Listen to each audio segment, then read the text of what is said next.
Há cerca de um ano atrás, talvez um pouco mais, eu criei um vídeo sobre os ataques aos navios mercantes brasileiros em agosto de 1942, evento que marcaria uma guinada na política interna e externa brasileira. Este vídeo foi um dos posts com mais alcance no canal, sem dúvidas. Todo esse alcance viria a resultar em muitos comentários, e junto destes comentários foram abertos os portões das teorias mais conspiratórias que a internet conseguiria proporcionar. Mas eu não tiro um pouco da minha parcela de culpa nesses comentários. Concordo que o vídeo estava raso e mal explicado, e é por isso que hoje, com a ajuda das perguntas que vocês fizeram naquele vídeo e algumas das teorias conspiracionistas que apareceram por lá, que eu vou elaborar este documentário mais aprofundado sobre aquele tema e quem sabe sanar as dúvidas que ficaram para trás. Vamos começar por este comentário. Abre aspas. O Brasil era simpático à Alemanha. Não havia motivo para afundar navios brasileiros. Alguns afirmam que foram os americanos que afundaram os navios brasileiros para motivar o Brasil a entrar na guerra. E depois que o Brasil aceitou, não houve mais naufrágios na costa brasileira. Fecha aspas. Para responder esta pergunta, precisamos voltar quase 10 anos no passado, para o início da década de 1930. Neste contexto, vamos perceber que a disputa econômica pelos produtos brasileiros é muito anterior ao estopim da Segunda Guerra Mundial. A Alemanha, em meio à sua tentativa de recuperação econômica, consequências diretas do Tratado de Versalhes e da crise de 29, tenta se aproximar do Brasil com o objetivo de obter as matérias-primas necessárias para a reconstrução da sua base industrial. O maior impasse que a Alemanha vai encontrar nesta aproximação é a forma pela qual buscou esta aproximação. Devido à sua situação econômica, os alemães não poderiam se dar ao luxo em desequilibrar a sua balança comercial, restringindo as suas ofertas em acordos unilaterais, enquanto os Estados Unidos, na qual representavam o maior parceiro econômico internacional brasileiro até então, não possuíam interesse em perder esta influência econômica, e muito menos política na América do Sul, sendo capaz de oferecer acordos bilaterais entre as duas nações. Logo, se iniciaria uma disputa econômica pelo controle do comércio com o Brasil entre as duas nações. Certamente o Brasil não era o maior beneficiário em nenhuma das duas relações, mas a crise de 29 obrigava o país a buscar acordos econômicos para conseguir vender as suas grandes produções de café e algodão. Entretanto, o Brasil conseguiu tirar um excelente proveito comercial das relações internacionais daquele momento.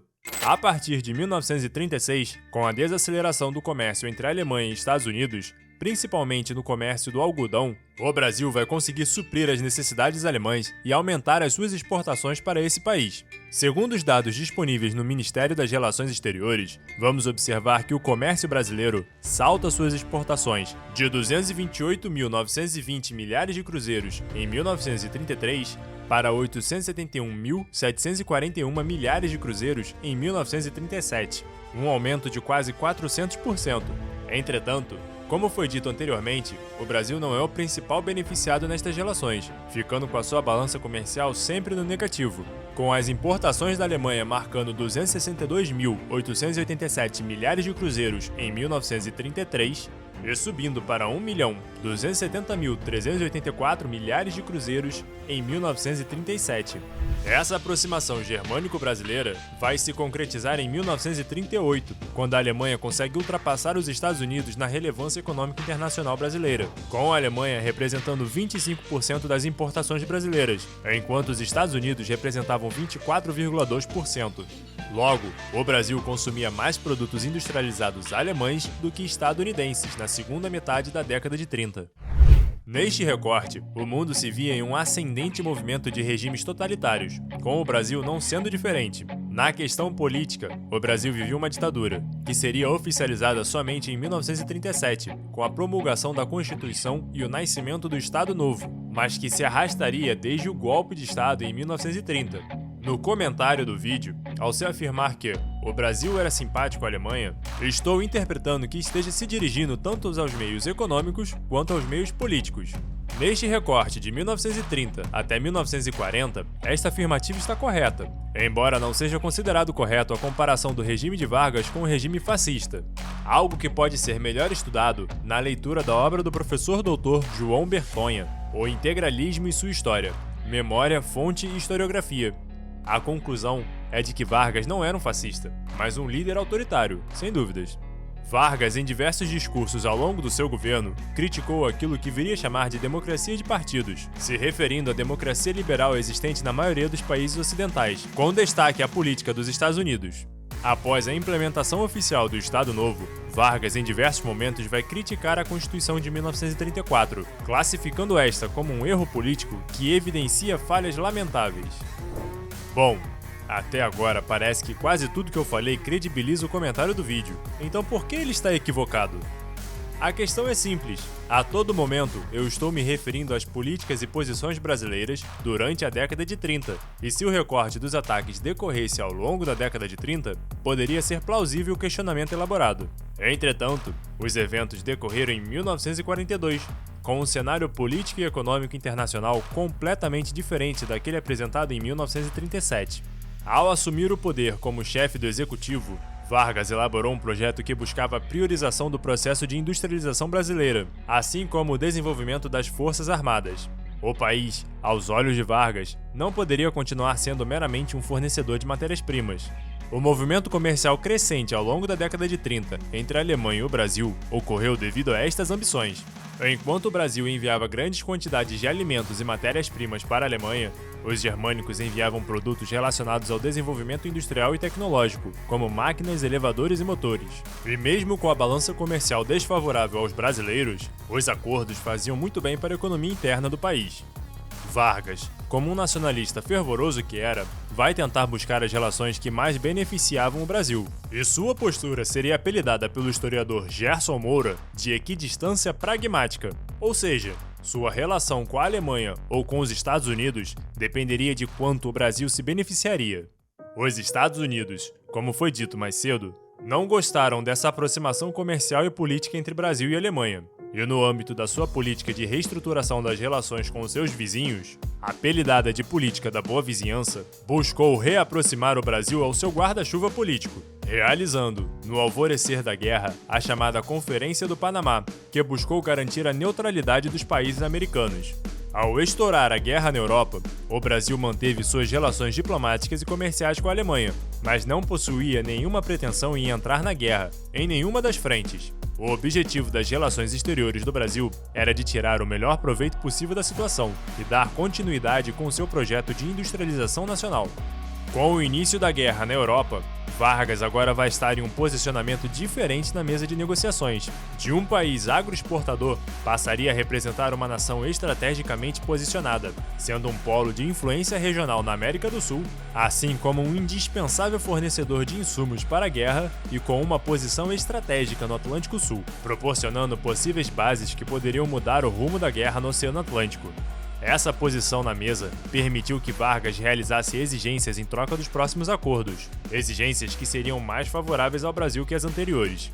Os 2 primeiros anos de guerra marcaram uma ambiguidade de Vargas, ambiguidade esta que se refletia em seus ministérios, com o ministro das Relações Exteriores, Oswaldo Aranha, se posicionando ao lado dos Estados Unidos, enquanto o ministro da Guerra, Eurico Dutra, posicionando-se politicamente ao lado dos regimes totalitários. Alguns pontos são relevantes para ressaltar o início do declínio diplomático entre a Alemanha e o Brasil. Em abril de 1938, Vargas vai elaborar o Decreto número 383, já mencionado aqui no canal, na qual regulariza os direitos e deveres dos imigrantes no Estado Novo. O decreto restringe o estrangeiro a organizar e participar de associações de caráter político, ou seja, o Partido Nazista era proibido no Brasil. Proibia também a participação em passeatas, comícios ou até mesmo conceder entrevistas, com pena de serem deportados para os seus países de origem. Naturalmente, este decreto desagradou a Alemanha, que tinha o interesse em expandir os seus ideais do Partido Nazista para a população brasileira, além de controlar os seus cidadãos alemães residentes no Brasil. A guerra também não favoreceu a Alemanha economicamente. O Banco do Brasil, com medo de que o governo germânico em guerra não conseguisse cumprir os seus compromissos financeiros, suspende a compra de marcos alemães bloqueados. Além disso, soma-se os embargos navais impostos pela Inglaterra que prejudicaram a saída e entrada de navios mercantes em direção à Alemanha a partir de 1939. Do total dos 25% de importações que a Alemanha representava na economia brasileira em 1938, após o início da guerra, a Alemanha vai cair para uma posição insignificante, abaixo de 1% das importações em 1941. Mesmo com estas barreiras, a Alemanha vai tentar uma reaproximação forte com o Brasil em junho de 1940, argumentando que concordaria firmar acordos financeiros em benefício do Brasil, com a promessa de aumentar a importação de algodão e café brasileiro, além de alguns outros insumos exportados pelo país, mas somente após o fim da guerra. Este ponto é muito importante. A todo momento, a embaixada alemã afirmava que suas promessas seriam para após o término do conflito na Europa, com uma eventual vitória do eixo. Essa incerteza viria a prejudicar a posição da Alemanha com o Brasil no futuro. Sobre os investimentos nas Forças Armadas brasileiras, devido ao esforço de guerra, o embaixador alemão não conseguiu prometer o fornecimento de armas para o Brasil, mas cogita a participação do financiamento de uma siderúrgica no país. Esses pontos abordam parcialmente as exigências que Vargas tanto almejava para o país, mas a embaixada alemã deixa claro que estes acordos poderiam ser firmados somente se a política externa brasileira fosse mantida em neutralidade. A diplomacia brasileira com os Estados Unidos teria o seu ponto de virada após a Conferência de Havana, na qual um dos termos acordados previa o auxílio financeiro dos Estados Unidos aos países da América do Sul. Esta medida buscava reaproximar países como Brasil, Argentina e Chile, na qual desenvolveram uma relação econômica e diplomática avançada com a Alemanha. Como foi dito mais cedo, o governo brasileiro apresentava uma certa ambiguidade. Enquanto alguns ministros e o próprio Vargas dialogavam com uma certa intensidade com a diplomacia alemã, Oswaldo Aranha, à frente do Itamaraty, desfrutava de uma simpatia com os Estados Unidos. Após as declarações da Conferência de Havana, Aranha constatou a possibilidade de contornar a postura brasileira e alcançar os objetivos de interesse de Vargas, os sonhados investimentos no setor industrial e militar, na qual não haviam conseguido nenhum acordo propriamente dito com os alemães, apenas promessas. Dessa forma, em 1940, o ministro das Relações Exteriores contata o governo dos Estados Unidos na esperança de conseguir uma proposta com investimentos concretos para o Brasil. O plano funciona e em 25 de setembro de 1940, um acordo é assinado entre o governo brasileiro e o governo dos Estados Unidos, na qual prevê o financiamento e a construção de uma indústria siderúrgica, com um investimento inicial de 45 milhões de dólares. Oswaldo Aranha havia conseguido o acordo que Vargas vinha negociando com a Alemanha nos últimos anos. Pouco tempo depois, em 6 de novembro, Vargas viria a receber uma carta da Delegação dos Trabalhadores Metalúrgicos, agradecendo pela assinatura do acordo, um projeto que prometia mudar o rumo da economia brasileira. Mas este acordo firmado com os Estados Unidos não previa somente o investimento na siderúrgica, também incluindo o pagamento de dívidas comerciais brasileiras, uma regulamentação do comércio interamericano do café, além da exportação de matéria-prima fundamental para a guerra. Observa-se que os Estados Unidos ainda não estão diretamente no conflito, uma questão que viria a mudar dentro de alguns meses. Mas a indústria estadunidense era a principal fornecedora de insumos militares para os britânicos, na qual lutavam a guerra sozinhos nesse momento contra as potências do eixo. Os acordos também firmavam a compra de 500 mil toneladas de manganês, 100 mil de bauxita, 6 mil de cromo, 300 mil quilates de diamante industrial, além de demais produtos como ferro, borracha e produtos alimentícios.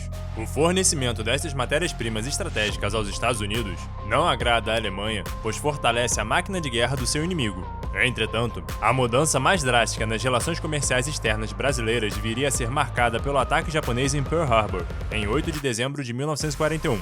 Este ataque resultaria na declaração de guerra dos Estados Unidos contra as nações do eixo, concretizando o medo exposto na Conferência do Panamá. A guerra havia alcançado o continente americano.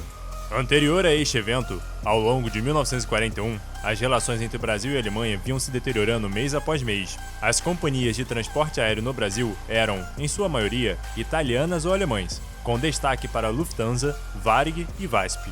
Essas companhias aéreas viriam a ser acusadas de espionagem, passando informações de navios mercantes brasileiros e de outras nacionalidades aos alemães, assim como a posição de frotas aliadas no Atlântico Sul. O Brasil viria a cancelar estas concessões aéreas para as companhias alemãs, vendendo os direitos para empresas estadunidenses. O controle destas rotas aéreas era estratégico para aquele país, aproximando ainda mais as relações do Brasil com seus vizinhos e afastando a diplomacia alemã. Aos olhos da diplomacia alemã, o Brasil havia saído de um forte aliado em 1937 para uma ameaça em potencial em 1941, ao fornecer matérias-primas essenciais ao esforço de guerra dos Estados Unidos e permitir que esses operem missões a partir do seu território. Houve pressão dos Estados Unidos para que esse afastamento da Alemanha acontecesse? Claro que sim, mas o Brasil não é um país ingênuo como muitas pessoas pintam por aí. Os acordos com os Estados Unidos foram concretos e trouxeram ao Brasil uma modernização das Forças Armadas, além de um novo parque siderúrgico, pretensões que estavam na lista de objetivos nacionais há muitos anos. Em virtude do ataque japonês, os Estados Unidos convocam uma nova reunião pan-americana de emergência. Esta reunião, que seria organizada no Rio de Janeiro, tinha a função de debater a guerra que agora estava presente no continente americano. E em maio de 1941, Vargas já havia garantido a Roosevelt que honraria os acordos firmados na Conferência do Panamá, se referindo aos termos de defesa mútua do continente americano. A afirmação esta que viria a retomar em seu discurso no 7 de setembro do mesmo ano. No dia seguinte ao ataque, Vargas envia um telegrama a Roosevelt, prestando solidariedade aos Estados Unidos.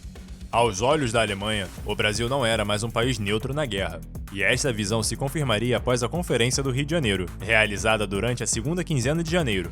A primeira medida em direção ao rompimento das relações é o congelamento das contas bancárias de alemães ligados à embaixada, uma medida que seria rapidamente revogada pelo Itamaraty, mas que também envia uma ordem em 6 de janeiro para que a embaixada brasileira se preparasse para deixar Berlim.